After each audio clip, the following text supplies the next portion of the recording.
It's your favorite time again, you and me, doom-scrolling Twitteroonies, Alex Becker.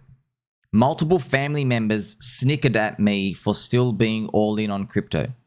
I reported them to all ICE as illegals and got them deported. Feels good, to be honest. Make crypto great again. You know, friends, there's some interesting truth behind these jokes.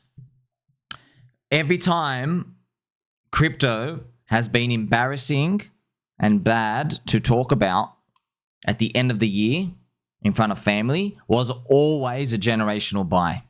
Every single time. Okay? Every single time. Yeah, whenever it was really, really, really bad.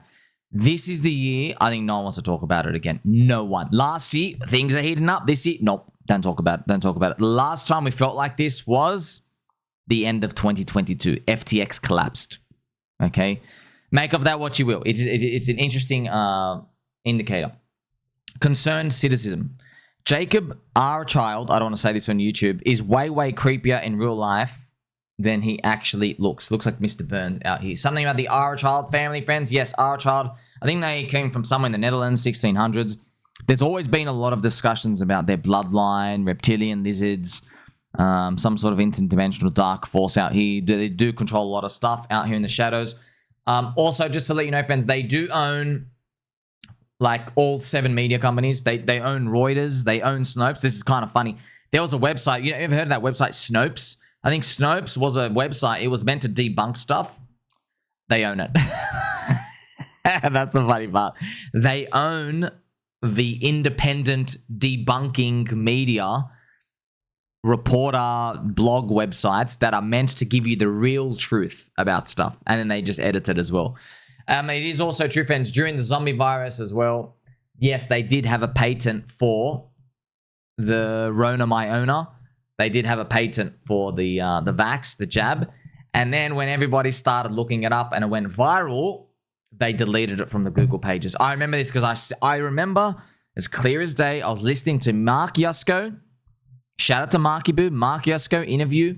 He mentioned it and I paused the video. I remember this was what 2021 or something. And I was like, there is no way this is true. There is no way they had a patent. The Rothschild had a patent of the jab 3 years before. No way. I paused the video. I went and looked it up. Boom. It was right there. And I read it and I was like, oh, I think there's something about this reality that I'm questioning now. I think I've been lied to my whole life, right? And then I made tweets about it 2022, 2023, 2024, and I would go back and look at it. Boom, it's gone. And what they do is they put in all these other articles. They have these soy boy Reuters articles saying, no, that was a mishap. That's just a conspiracy theory. Kind of funny. Welcome to the real world.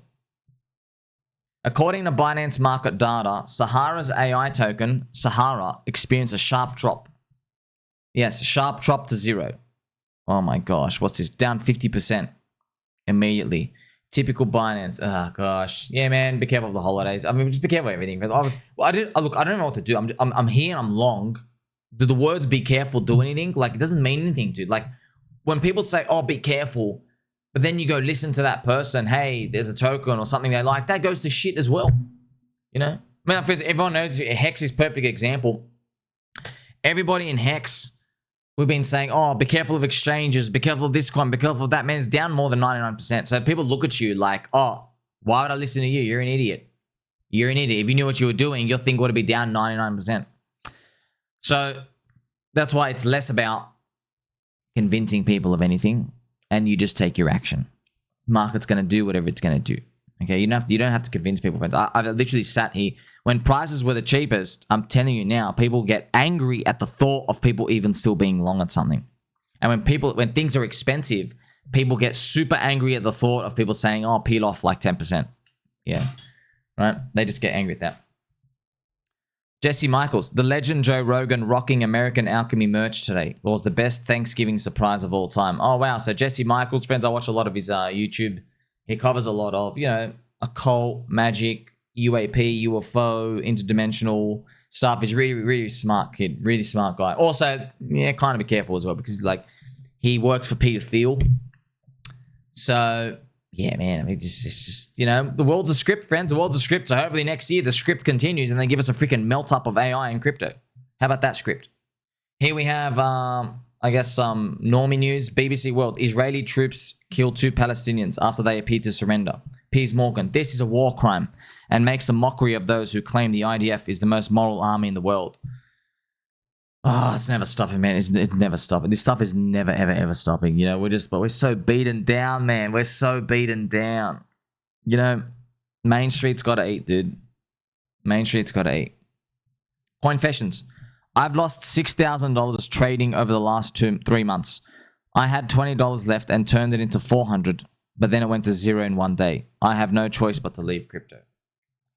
You know, all these stories of people giving up, it's always trading, man. It's always trading every single time.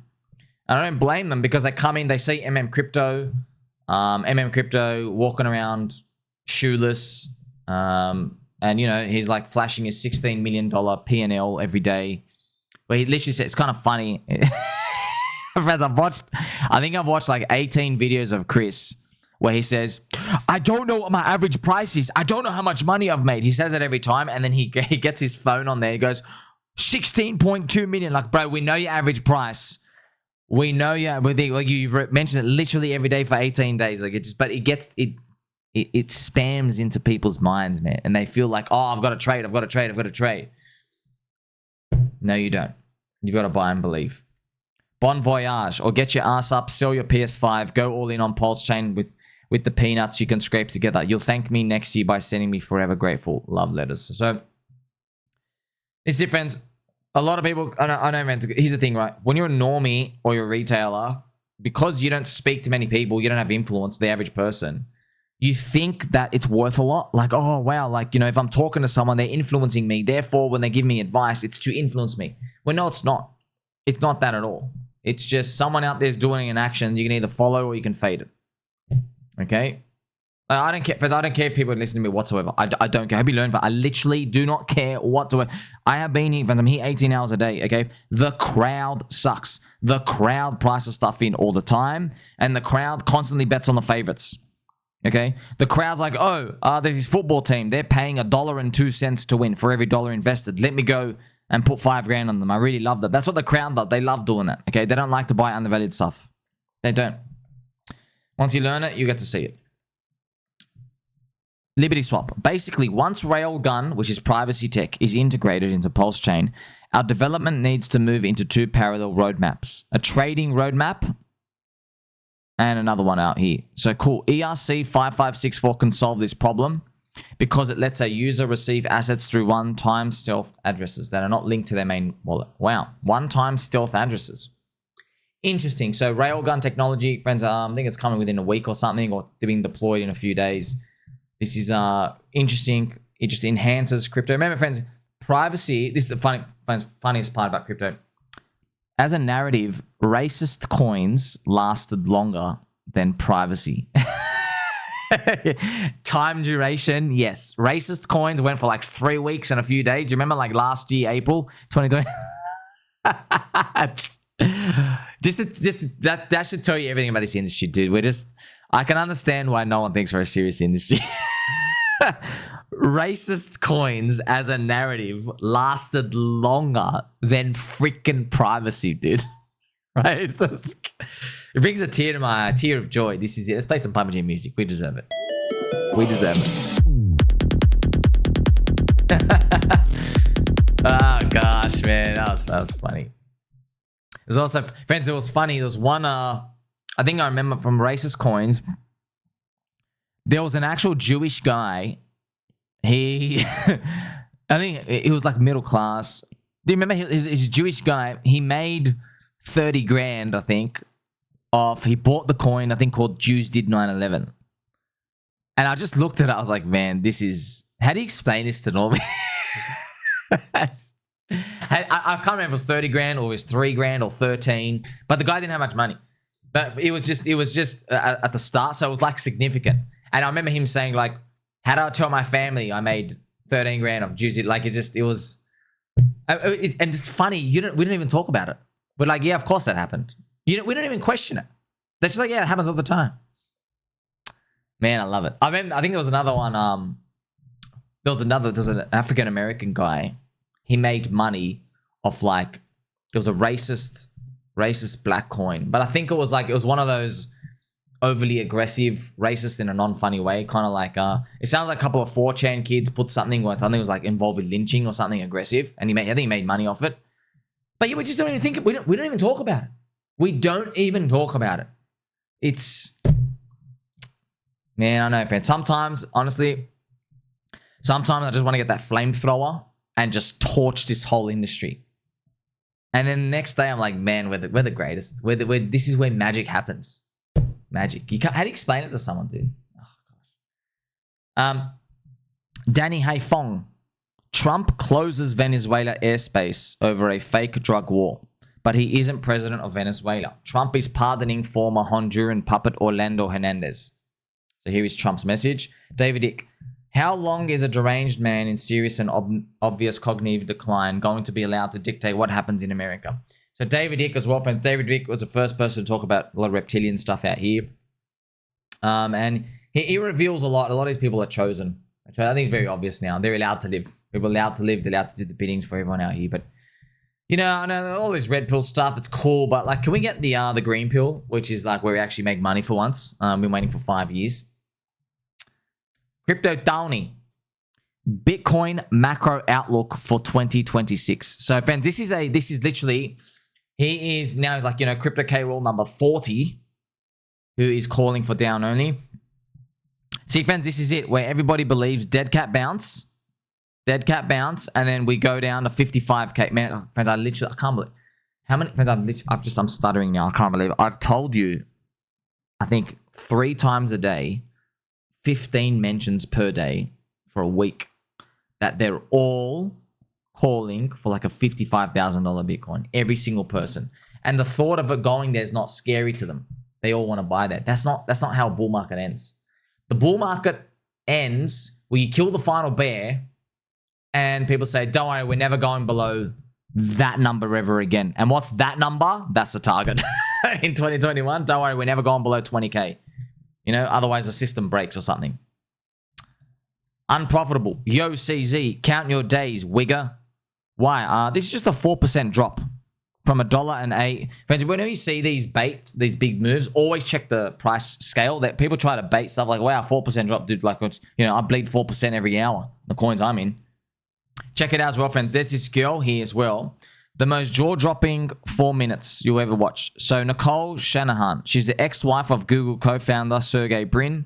I think she basically speaks about in Silicon Valley, a lot of women, because women have high empathy, they are exploited for political agendas, which is that's why in America and stuff out here, everyone knows this, right? So women have very, very high empathy. So all the political stuff, because women and men are same vote, right? Equal vote.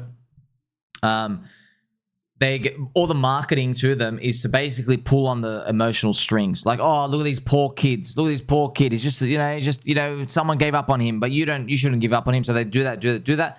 But then eventually what it's leading into is politics, which involves too much empathy, not enough making people to stop crying in the casino, not enough to making people take responsibility. And it basically starts to be poisoned from within. That's what what this lady's basically been speaking about is all over Silicon Valley.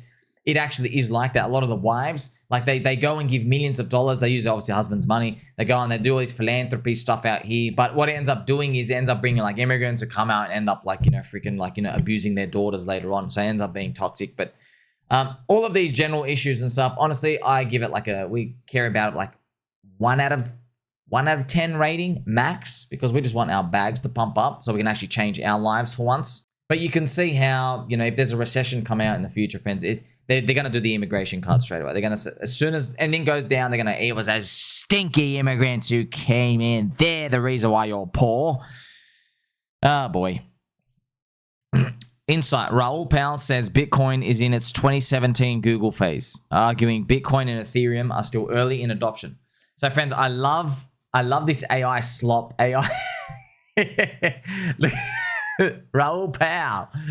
Oh, man. They made him look for some sort of GQ hair model, Raoul Pal. So, The AI is good, but it's kind of funny. We're so used to AI. We're like, oh man, it's a bit sloppy here, but it is funny. Raoul Pal friends has been copying a lot of crap. From Twitter and YouTube. Everyone, friends.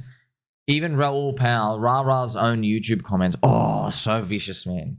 So vicious. Everyone's saying, he's making everyone poor. He's killing everybody. His stupid thesis is not working. Banana zone. And he's copping a lot, man. That's why when you're a bull, man, like you just... That's what I mean. I tell you, no crying casino. Like, I hope it works out. Oh, we got all this stuff. It looks like it's going to work out. I don't know if it's going to work out. I hope it works out. I'm still long, man. Check it out. Let's summarize some of the crypto as well. Crypto VCs are really brain dead. They say, why so much hate for new projects? While they invest at 20 million to 100 million market cap seed rounds and us mere plebs have to buy 3 billion fully diluted. So they're talking about like Monad and not just Monad, Gonad, but like, 30 other chains where the VCs like Molestia friends, Molestia, they all got to buy in at 100 million market cap. So when it launches, even less, 20 million market cap. So they're on side, 50 to 300x once it hits the retail and everything out here. Yeah, man, that's just the game, friends. And even ICOs and everything just sucks ass. It's been terrible all over. We need the business cycle to go up. QT ends in literally, friends, 24 to 48 hours. QT actually ends. Hopefully we get the Trump candy, $2,000 dividend payment. Hopefully manufacturing cranks up with the AI war between, America and China. And we want people to be optimistic for the future so they can come and buy call options on growing network effects, otherwise known as altcoins. Like, subscribe, Billy Button all. Catch you in the next one.